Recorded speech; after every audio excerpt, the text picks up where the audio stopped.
नमस्कार, स्वागत है आप सभी का पब्लिक वाणी पर। और आज विश्व जनसंख्या दिवस है और इस मौके पर हम आपको बताने वाले हैं कि भारत की जो जनसंख्या है वो बढ़ नहीं रही है बल्कि घट रही है।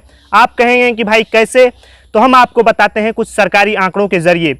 आप ये भी कह सकते हैं कि जब भारत की जनसंख्या घट रही है तो कुछ राज्य जो है 2 चाइल्ड पॉलिसी आखिर क्यों ला रहे हैं, क्यों उत्तर प्रदेश में योगी सरकार जो है जनसंख्या नियंत्रण कानून बनाने जा रही है, क्यों असम सरकार जो है जनसंख्या नियंत्रण कानून बनाने वाली है, 2 चाइल्ड पॉलिसी लेकर आ रही है, और क्यों देश के कई लोग, कई नेता जो हैं वो कहीं ना कहीं लगभग और हमेशा ये बात करते फिरते हैं कि देश में 2 चाइल्ड पॉलिसी होनी चाहिए। 2 बच्चा के बाद अगर किसी को ज़्यादा बच्चा होता है तो उस पर तमाम तरह की पाबंदी लगा देनी चाहिए। मुझे तो नहीं मालूम कि ये लोग ऐसी बातें क्यों करते हैं। हो सकता है कि इनके पास कोई फैक्ट ना हो इस बारे में, लेकिन हम जो आज आपको फैक्ट बताने वाले हैं वो फैक्ट दरअसल सरकारी फैक्ट है जो सरकार ने ही बताए हैं। तो आखिर वो कौन से सरकारी आंकड़े हैं जो हमें ये बताते हैं कि भारत में जनसंख्या बढ़ नहीं रही है बल्कि घट रही है? तो चलिए हम आपको बताते हैं। सबसे पहले बात करेंगे इकोनॉमिक सर्वे 2018-19 की। दरअसल इकोनॉमिक सर्वे भारत सरकार हर साल पेश करती है बजट से पहले, जिसे कि हिंदी में आर्थिक सर्वेक्षण कहते हैं। आर्थिक सर्वेक्षण के अनुसार भारत की जो जनसंख्या वृद्धि दर थी 1971-81 में वो 2.5% की दर से जो है भारत की जनसंख्या बढ़ रही थी, लेकिन 2011-16 में जो है भारत की जनसंख्या की जो दर थी बढ़ने की वो कम हो गई और 1.3 हो गई।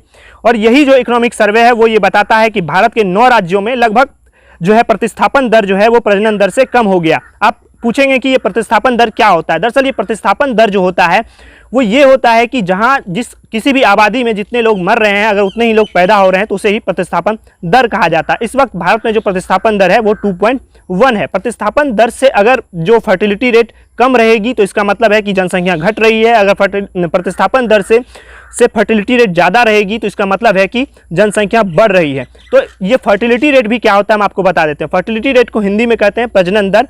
प्रजनन दर का मतलब होता है कि एक माता जो है, एक महिला जो है वो अपने जीवन काल में कितने बच्चे पैदा करेगी। तो इस वक्त भारत में जो राष्ट्रीय औसत है प्रजनन दर का वो 1.8 है। हम आगे आपको बताएंगे कि ये कहाँ से आता है और ये कब का आंकड़ा है। तो ये दरअसल जो आंकड़ा था वो इकोनॉमिक सर्वे 2018-19 का था। अब हम आपको बताते हैं national health family survey report का आंकड़ा, जो कि दूसरा सरकारी आंकड़ा है। इस आंकड़े के मुताबिक सिर्फ 5 राज्य हैं जहां प्रतिस्थापन दर से जो है ज़्यादा फर्टिलिटी रेट है और बाकी राज्यों में फर्टिलिटी रेट जो है वो कम आ चुका है। ये राज्य हैं बिहार जहां पर जो है फर्टिलिटी रेट 3 है, मेघालय 2.9 है, उत्तर प्रदेश में 2.4 है, झारखंड में 2.3 है और राजस्थान में 2.1 है। और राष्ट्रीय औसत जैसे कि मैंने आपको पहले भी बताया कि फर्टिलिटी रेट 1.8 है। तो national health family survey report जो 2019-20 का है, इस ताज़ा रिपोर्ट में भी ये बात स्पष्ट होती है कि भारत की जनसंख्या जो है वो घट रही है और प्रतिस्थापन दर से जो है वो कम ही आ रहा है। तो national health family survey report भी इस बात की ओर इशारा कर रही है कि भारत की जनसंख्या जो वृद्धि दर है वो लगातार तेजी से घट रही है। 2017 में केंद्र सरकार ने जो है भारत के 146 जिले को अलर्ट किया था जहाँ की प्रजनन दर जो है वो 3 से ज़्यादा था। तो उन जिलों में जो है परिवार नियोजन की जो योजना है वहाँ पर जो है इफेक्टिवली चलाया गया और इसका भी असर देखने को मिला।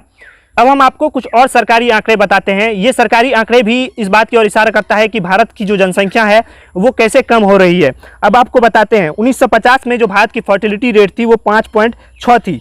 1992-93 में ये आ गई 3.5 पर, और अब 2019-20 में जो आपको मैंने पहले ही बताया कि भारत की जो फर्टिलिटी रेट इस वक्त राष्ट्रीय औसत है वो 1.8 है। 2015-16 के मुकाबले इसमें 18% की कमी आई। तो हम आपको बताते हैं मेडिकल जर्नल लॉन्सेट की रिपोर्ट। लॉन्सेट की रिपोर्ट के मुताबिक भारत की जनसंख्या 2047 में हो जाएगी 1.61 अरब और 2100 ईस्वी में भारत की जनसंख्या घटकर हो जाएगी 100 अरब। यानी अभी भारत की जनसंख्या जितनी है उससे 30-35 करोड़ जो है भारत की जनसंख्या उस वक्त कम हो जाएगी, लेकिन उस वक्त भारत दुनिया का सबसे ज़्यादा जनसंख्या वाला देश रहेगा। अब इतने सारे रिपोर्ट आपके सामने रखने के बाद भी आपके मन में हो सकता है ये बात आ रही होगी कि हो सकता है कि देश में हिंदुओं की जनसंख्या कम हो रही हो और मुसलमानों की जनसंख्या बढ़ रही हो। तो चलिए हम आपको वो भी बताते हैं कि क्या मुसलमानों की जनसंख्या भारत में कम हो रही है या नहीं हो रही है। 2011 की जो जनगणना की रिपोर्ट है वो ये बताती है कि भारत में जो है मुस्लिमों की जो जनसंख्या वृद्धि दर है वो हिंदुओं से ज़्यादा है। 2001 की जनगणना रिपोर्ट भी ये बताती है कि भारत में जो मुस्लिमों की जो जनसंख्या वृद्धि दर है वो हिंदुओं के मुकाबले ज़्यादा है। लेकिन यही 2001 और 2011 के जो जनगणना के आंकड़े हैं, अगर आप उसका कंपैरिजन करेंगे कि किस हिंदू या मुस्लिम किसकी जनसंख्या वृद्धि दर में ज़्यादा कमी आई है, तो इसमें स्पष्ट हो जाएगा कि मुस्लिमों की जनसंख्या वृद्धि दर में जो है वो ज़्यादा कमी है। ये बात सच है कि मुस्लिमों की जो जनसंख्या वृद्धि दर है वो ज़्यादा है, लेकिन वृद्धि दर में जो कमी की बात है उसमें मुस्लिम जो है आगे हैं। और हम आपको कुछ आंकड़े बताते हैं जो ये स्पष्ट कर देगी कि ना सिर्फ हिंदुओं की जनसंख्या कम हो रही है बल्कि मुस्लिमों की भी जनसंख्या कम हो रही है। 1992-93 में जो मुस्लिम महिलाओं की जो प्रजनन दर थी वो 4.4 थी, 2015-16 में ये घटकर 2.6 हो गई।